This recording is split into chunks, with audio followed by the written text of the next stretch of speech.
Bonjour les amis, avant d'aller dans le vif du sujet, ce que va vous susciter ce titre un tout petit peu provocateur, je vous fais quand même un petit point qui est lié au sujet principal sur la situation politique française. Le suspense, il est intenable. Je résume donc, le moine soldat Le Cornu a réussi à trouver 34 pigeons pour rentrer dans un gouvernement qui paraît, selon l'ensemble des spécialistes, ne pas avoir trop d'avenir. Et donc, le moine soldat va faire cet après-midi un discours de politique générale. Mais c'est là que la censure rentre en action. Le LFI, faut rappeler quand même que les LFI comme l'ensemble de la gauche, ont sauvé Macron en juin 2024 en faisant élire 150 députés macronistes et en se faisant élire par les macronistes pour empêcher le RN de gagner. Faut jamais oublier ça parce que si on les écoute, tous racontent que le RN et Macron seraient complices parce que le RN n'aurait pas voté toutes les motions de censure du LFI. Un peu gonflé les mecs, mais c'est bien de le rappeler. Donc, motion de censure déposée par LFI et motion de censure déposée par le RN. Normalement, je dis bien normalement, si on ajoute les députés RN, les députés Assiotti et l'ensemble de la gauche, le Cornu finit sur la civière et donc il faut trouver un huitième Premier ministre ou bien dissoudre l'Assemblée ou bien que Choupinet y prenne le maquis. Bon, mais c'est pas si simple parce que il y a les écolos et il y a les socialos. Alors les écolos et les socialos, vous savez, c'est les guignols qui se sont fait prendre avec Roussel, le coco, à la sortie du Matignon, donc un grand restaurant prolétarien juste à côté de l'Élysée, Saulmenière à 90 euros, mais ils étaient là pour élaborer une stratégie avant d'aller voir Choupinet. Et donc on les a tous vus.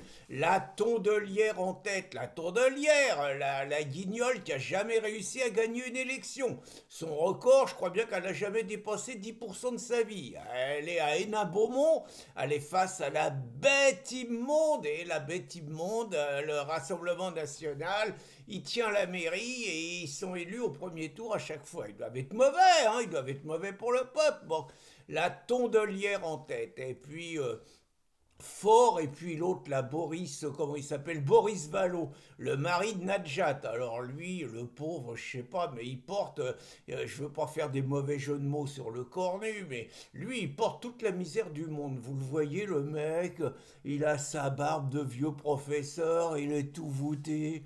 Oh, il est triste. Enfin, c'est pas un mec épanoui, ça se voit, quoi. Je veux pas m'approfondir, mais bon, il y avait Roussel, évidemment, bon, le faux cul, qui a un pied dans la gauche, un pied en dehors, qui de temps en temps essaye de faire des petits discours pour montrer qu'il est toujours du peuple alors qu'il nous colle l'immigration. Bon, voilà, les charlots, quoi, voilà.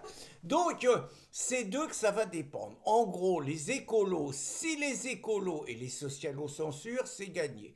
S'il y a que les écolos qui censurent, mais pas les socialos, c'est plus compliqué. Et si les socialos censurent pas, ils sauvent le cornu. Alors, question, vous allez me dire, pourquoi les écolos ne censureraient pas? Parce que d'abord, ils ont tous le traxir de retourner devant les urnes. Hein, quoi qu'ils en disent, ils savent qu'ils retrouveront pas le même nombre de députés. Donc ils sont écartelés entre ne pas être embarqués par le raz-de-marée qui va embarquer Macron et en même temps pas perdre leur mec. Donc et puis en même temps les écolos ils ont une nommée Barbu. Alors ça a l'air d'être une bonne. C'est la Monique Barbu, 69 ans, 69 année érotique. Hein, donc elle, enfin bon quand vous la voyez une une anti-nucléaire primaire. Bon la nana qui a grenouillé dans toutes les instances internationales des colos, quoi, voilà, payés par nos sous, hein, quand même. Donc, ils ont Monique Barbu à la transition écologique à la place de la panière. Et puis les socialos, ils attendent qu'une chose, les socialos, c'est que le Cornu, ils disent qu'il va réexaminer les retraites. Et là, alors là, les socialos, ils disent on peut plus censurer. Et on sauve nos postes, évidemment. Mais si le Cornu, il fait ça, les LR, ils disent c'est la censure. Et si les LR censurent, le Cornu tombe. Parce que LR, RN plus Insoumis, ça passe. Le Cornu tombe. Donc, les socialos, ils sont un peu, les LR, ils sont un peu hésitants, donc, parce que eux, ils ont 6 LR dans le gouvernement. 6 LR dans le gouvernement, alors que le gouvernement, la direction, le bureau politique des LR est censé ne pas soutenir le gouvernement. Mais il y a 6 LR ministres, donc s'ils censurent, ils perdent 6 ministres. Mais en même temps, c'est le baston entre les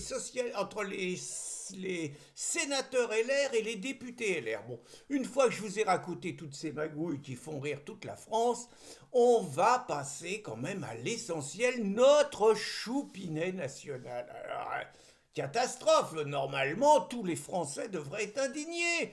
On devrait déclarer la guerre à Trump, déclarer la guerre aux Amerlocs. Vous avez vu ce qu'ils ont fait déjà, Trump.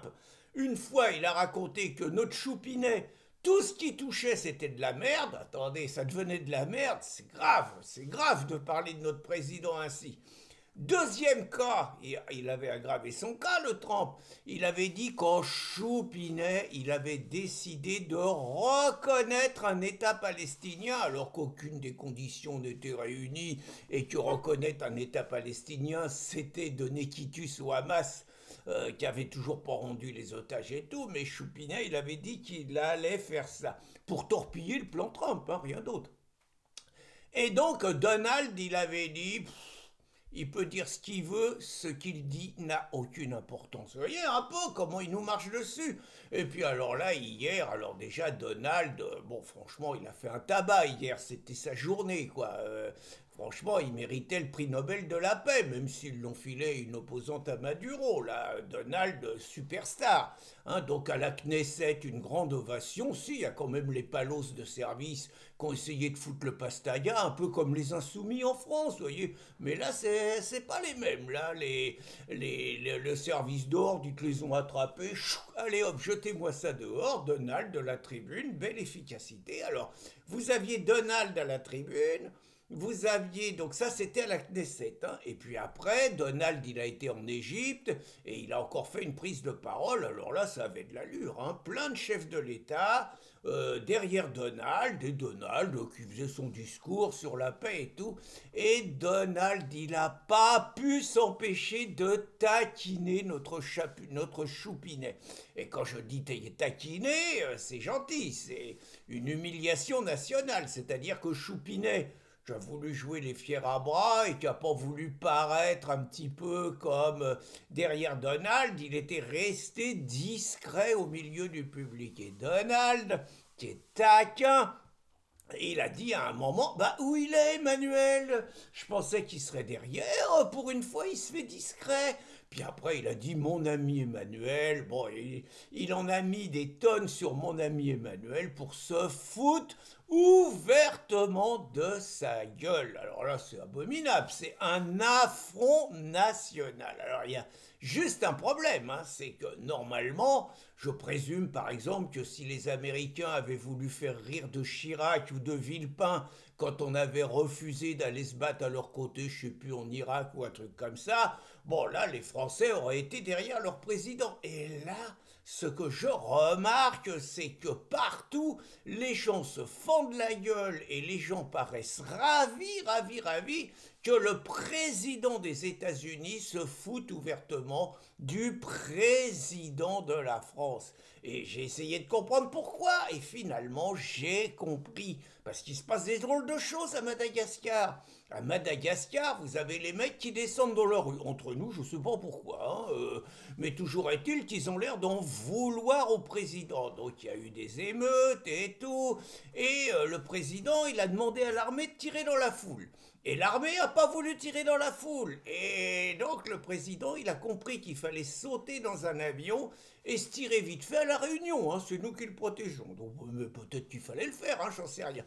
Toujours est-il que les Français, quand ils voient Un tel scénario, les gens qui descendent dans la rue, l'armée qui fraternise avec les manifestants et le président malgache qui saute dans un avion, ils ne peuvent que se dire, au-delà du fait de se fendre la gueule quand Trump se fout de Macron, ils ne peuvent que se dire que si le scénario malgache se déroulait en France, il y aurait des dizaines de millions de Français qui exulteraient. Bonne journée les amis!